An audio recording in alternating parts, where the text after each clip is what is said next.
Santa, a man who has traveled between worlds to serve the empire of Corona, finds himself in a tense confrontation. His return from his secret mission has not been met with warmth, but with the icy fury of his fiancée, Penelope. Despite his subtle signals to his future father-in-law and grandfather-in-law, Santa finds no refuge. They remain stubbornly indifferent, leaving the young man to face the wrath of his fire-breathing fiancée alone. With a swift, practiced motion, Penelope draws her steel, turning a domestic disagreement into a perilous chase. Santa, realizing the danger, begins to retreat toward her study as the high-stakes interrogation begins.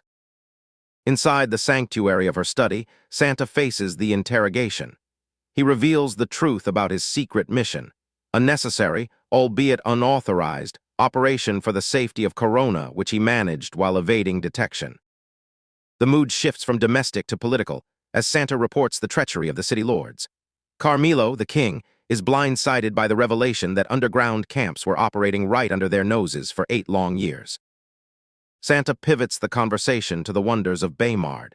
He introduces the VIP passes, promising the royal family a vacation unlike anything they have ever experienced, effectively swaying them with the allure of a new, mysterious city.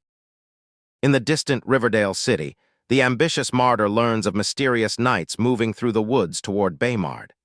Fear and greed battle within him as he debates whether to investigate or conserve his dwindling forces. Landon returns to Baymard to find his vision coming to life.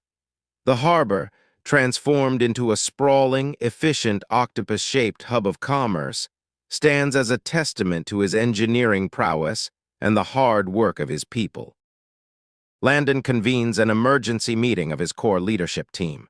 His humility earns him their unwavering loyalty as they recount the successful expansion of food products, pharmaceuticals, and the innovative new logistics of the city. Landon initiates the establishment of Baymard's firefighting force. These are not merely rescuers of fires, but a specialized emergency response unit trained for hazardous material containment and disaster management in their burgeoning city. The final, largest batch of refugees from the underground camps arrives. Landon addresses the crowd, assigning them roles ranging from education and healthcare to the new naval and marine forces, securing their future in Baymard. Construction begins on the Baymard National Zoo.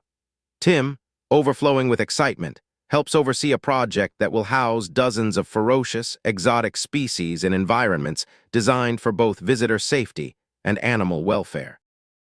In the distant empire of Tariq, the ruthless Queen Kamara rages. Her scheme to place her son, the inept Lecter, on the throne is failing to bear fruit as her assassination attempts on Landon Barn continue to crumble. Education remains at the forefront of Landon's plans. He establishes the first culinary and bartending academy, a prestigious institution destined to revolutionize the culinary arts while simultaneously creating wealth through high-end exports. Borrowing from the competitive spirit of culinary dramas, Landon designs the academy's housing and ranking systems. Students will battle for luxury suites, fostering a culture of excellence and high-stakes innovation. Martyr continues his uneasy governance, receiving reports of the site where Shannon's forces were annihilated. Suspicion clings to Landon Barn, and Martyr prepares his remaining knights for an eventual, cautious excursion into the Forbidden Zone. The journey toward Baymard has begun.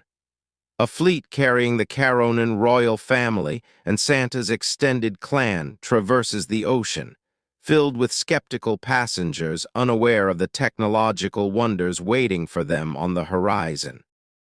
Santa stands at the helm of the group's excitement, though he is met with skepticism. The royal family and their entourage, accustomed to the luxury of the capital, remain unconvinced that any remote city could surpass their own. The arrival at the harbor leaves the visitors speechless. Guided by the impeccably dressed Frida, they are introduced to a level of logistical sophistication, professionalism, and urban planning they never thought possible. Passing through the automatic sliding doors of the coastal port, the visitors are gripped by a sense of magical awe. The seamless technology and gleaming marble architecture force them to confront their own ignorance of Baymard's power.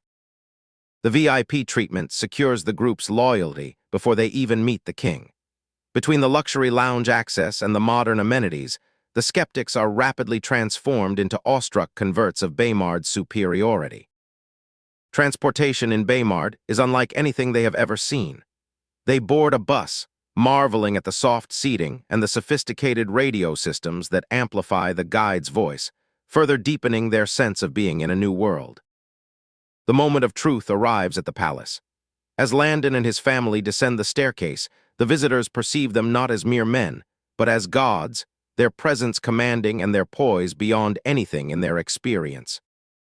Bonding over games of chess and feats of combat, Landon subtly charms his visitors.